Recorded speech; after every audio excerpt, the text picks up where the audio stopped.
Coucou tout le monde, j'espère que vous allez bien. On se retrouve aujourd'hui avec une petite page qui sera un peu différente de ce que l'on voit d'habitude, puisque je l'ai faite avec un cercle à broder. Donc j'avais acheté des kits chez Action quand c'était le moment de Pâques, et c'était dans le petit rayon de Pâques pour enfants, je sais pas trop.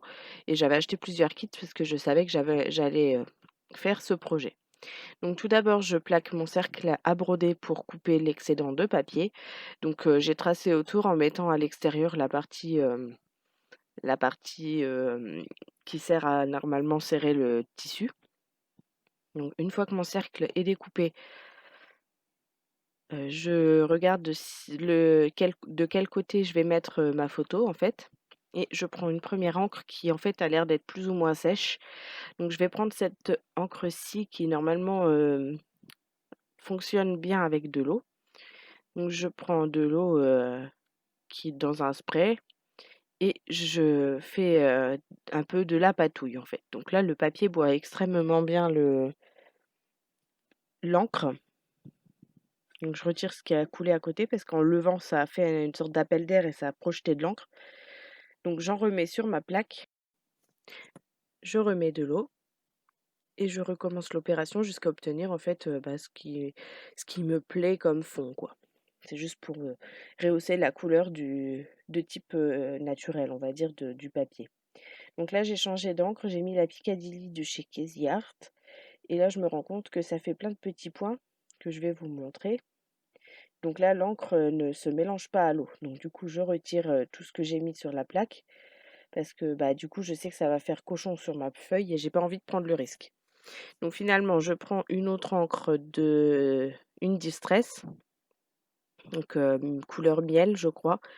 Wild Honey d'ailleurs, il me semble que c'est le nom de la couleur. Et je recommence pour mettre un petit peu aussi une autre couleur un petit peu chaude, on va dire. Donc je recommence l'opération, je remets de l'eau et je patouille sur ma feuille. Donc là, c'est vraiment, enfin, c'est assez agréable à faire, mais c'est très très aléatoire. Là, on n'a pas un résultat prédéfini. Donc ensuite, je prends ma photo et ce die, en fait, je veux pas faire une dentelle avec la photo, loin de là. C'est juste que, en fait, c'est le seul die cercle qui était assez grand pour qu'on tienne tous les quatre dans la photo. Donc une fois que c'est fait, je regarde un petit peu avec ce petit napperon. Donc ça me plaît pas spécialement. Je préfère voilà celui-ci. Donc je m'amuse à retirer chaque petit bout de papier qui reste dans les trous. Une fois que c'est fait, j'avais présélectionné des embellissements déjà pour pouvoir gagner du temps sur la vidéo parce que bah, tout ce temps de recherche d'embellissement, ça perd du temps sur la vidéo, quoi. Puis après, trop de coupes sur la vidéo, ça fait pas beau non plus.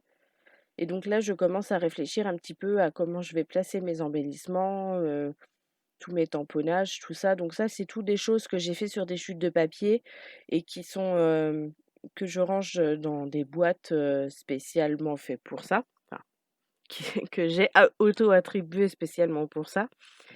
Et du coup, ça me permet d'avoir des choses sous la main pour quand je veux créer. Donc une fois que j'ai décidé de l'emplacement de chaque chose, j'ai pris une photo avec mon téléphone au cas où je retirais tous les embellissements, mais finalement en fait, j'ai pas eu besoin de m'en servir puisque, en fait, j'ai pris chaque élément sans déplacer le reste. Donc du coup, ça m'a permis de garder les choses à peu près à leur place pour éviter que j'ai à vérifier si c'était l'emplacement qui me plaisait au départ. Donc du coup, je colle chaque élément, à l'endroit, indiqué. Donc là, il faut faire attention que cette grande pièce, il aurait fallu que je la mette plus droite. Mais bon, ça c'est pas non plus hyper choquant, hein. Donc je prends ensuite ma dentelle pour mettre enfin mon apron pour mettre de l'encre au dos. Donc là, j'ai fortement accéléré évidemment, hein, parce que ça prend quand même du temps de mettre de la colle correctement sans en mettre de trop pour éviter que ça déborde, quand on l'installe. Et je colle mon petit napperon.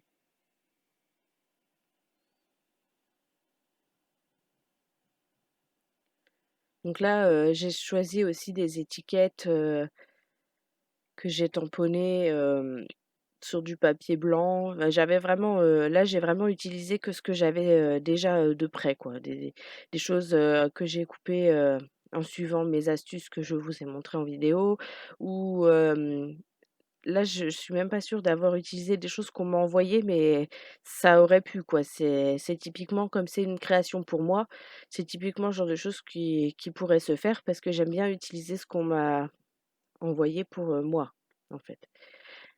Donc ensuite, je colle ma photo, puisque là, normalement, les éléments qui étaient prévus de mettre, à l'arrière de la photo sont tous collés et je la colle à sa place et je la maintiens avec le bloc acrylique. Parce que comme c'est pas la même colle que celle, que la tacky glue que j'utilise d'habitude, du coup, je voulais, que ça tienne bien. Donc là, pareil, je colle ce dernier élément de texte. Vous voyez, c'est tout des chutes de papier, qui sont, des fois trop petites pour utiliser dans un gros projet, mais qui sont quand même assez grandes pour pouvoir faire des tamponnages. Et je vais prendre ce dernier petit mot pour compléter. Voilà. Ensuite, je vais prendre cette fois la tacky glue et je vais coller mon cercle, sur, mon papier et je prends bien soin de retirer, le plastique bleu qui protège le métal. Donc au départ, je pensais, quand j'ai commencé à penser à ce projet-là, je pensais, passer le papier entre les 2 anneaux, mais en fait, ça va déchirer, ça va plisser, ça va peut-être pas faire joli, donc finalement, j'ai préféré mettre comme ça et comme c'est un papier, effet, comment dire? Toile de jute, du coup, je suis restée sur ça et voilà donc le rendu final de mon projet. J'espère que cette vidéo vous a plu et je vous dis à très bientôt pour une nouvelle vidéo.